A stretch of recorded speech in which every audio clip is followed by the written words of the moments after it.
Assalamualaikum warahmatullahi wabarakatuh. Saya akan melanjutkan membaca PPT kelompok 4 yang berjudul Sebab-sebab Warisan. Konsep warisan dalam hukum Islam. Dalam istilah fikih Islam, kewarisan juga disebut dengan faraid, jamak dari kata faridoh. Kata faridoh diambil dari kata dengan makna ketentuan atau takdir. Faridoh dalam terminologi syariah ialah bagian yang telah ditentukan untuk ahli waris. Syariat Islam telah mengatur sistem kewarisan dengan cara yang terbaik, akurat, dan adil. Oleh karena itu, Islam mengakui pemilikan pribadi atas harta benda yang didapat dengan cara yang sah. Warisan menunjukkan harta kekayaan dari pewaris yang telah wafat, baik harta itu telah dibagi maupun masih dalam keadaan belum terbagi-bagi. Yang berarti harta peninggalan orang-orang yang meninggal yang akan dibagikan kepada dua ahli warisnya. Ahli waris berasal dari kata bahasa Arab yaitu warosatun. Secara gramatikal berarti yang tinggal atau yang kekal. Maka yang demikian apabila dihubungkan dengan persoalan hukum waris, perkataan waris tersebut berarti orang-orang yang berhak untuk menerima pusaka dari harta yang ditinggalkan si mati dan dipopulerkan dengan ahli waris. Hukum kewarisan dalam Islam mendapat perhatian besar, mengingat pembagian warisan yang menimbulkan akibat-akibat yang telah menguntungkan bagi keluarga yang telah meninggal sebagai ahli waris. Hal ini karena di dalam hukum Islam, bagian-bagian warisan yang menjadi hak ahli waris telah dibukukan dalam Al-Quran. Meskipun dalam realisasinya sering tidak tepat, hukum kewarisan dalam Islam mendapatkan perhatian besar. Karena sering menimbulkan perhatian hal yang tidak menguntungkan bagi keluarga yang ditinggal mati pewarisnya. Ahli waris adalah orang yang pada saat meninggal dunia mempunyai hubungan darah atau hubungan perkawinan dengan pewaris atau ahli waris yang menggantikan kedudukan ahli waris lainnya yang lebih dekat kepada si mayit, karena ahli waris tersebut lebih dahulu meninggal daripada si pewaris. Sebab-sebab kewarisan.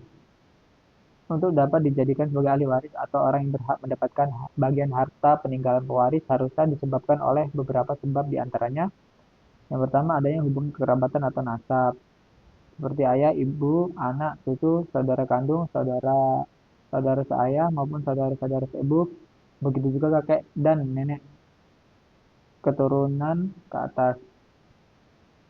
Dua, sebab adanya hubungan pernikahan. Setelah terjadi hubungan pernikahan yang sah antara seorang laki-laki dengan seorang wanita, ditandai dengan adanya ijab dan qabul yang dilakukan oleh wali nikah dengan calon mempelai laki-laki.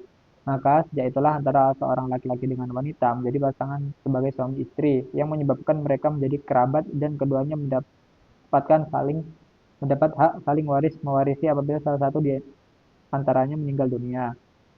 Tiga, memerdekakan hamba sahaya. Apabila seseorang memerdekakan hamba sahaya, maka ia berhak menjadi ahli waris dari budak yang telah dimerdekakan. Keturunannya dijabatkan dengan cara demikian disebut nasab atau hukmi atau wala, atau disebut wala ita wala ita. Sedangkan keturunan berdasarkan kekerabatan disebut wala al muawi wala al muawi wala al muawiyah. Selanjutnya itu ada rukun dan syarat warisan. Ada 3 rukun pembagian warisan diantaranya sebagai berikut. Yang pertama, pewaris. Pewaris merupakan orang mewariskan harta warisan tersebut dan orang ini sudah diputus oleh pengadilan hukum maupun sudah ditakdiri bahwa bahwasanya telah meninggal dunia. Dua, ahli waris. Ahli waris merupakan seorang yang akan mendapatkan harta warisan dari pewaris nanti.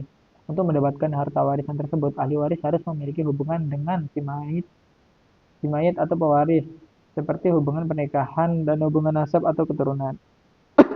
Yang ketiga, harta warisan. Harta warisan merupakan lebih dari harta peninggalan si mayit.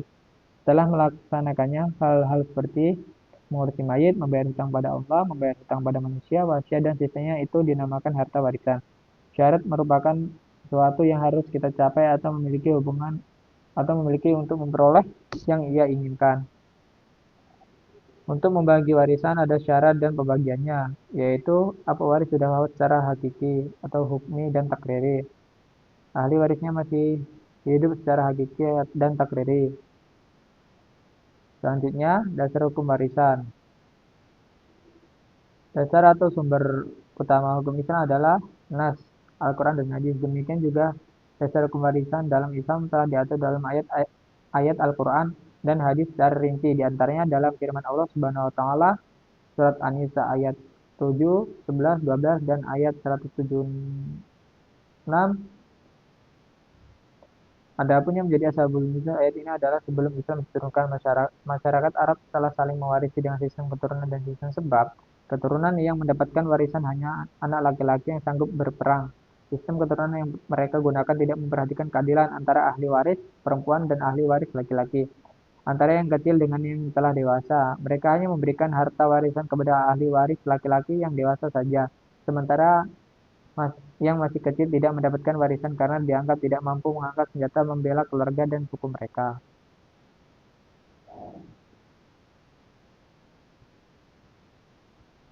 Bupati atau wali kota wajib mengangkat camat dari bagian negeri sipil yang menguasai pengetahuan teknis pemerintahan dengan ketentuan perundang-undangan. Mengatakan camat yang tidak sesuai dengan ketentuan bagi berikut.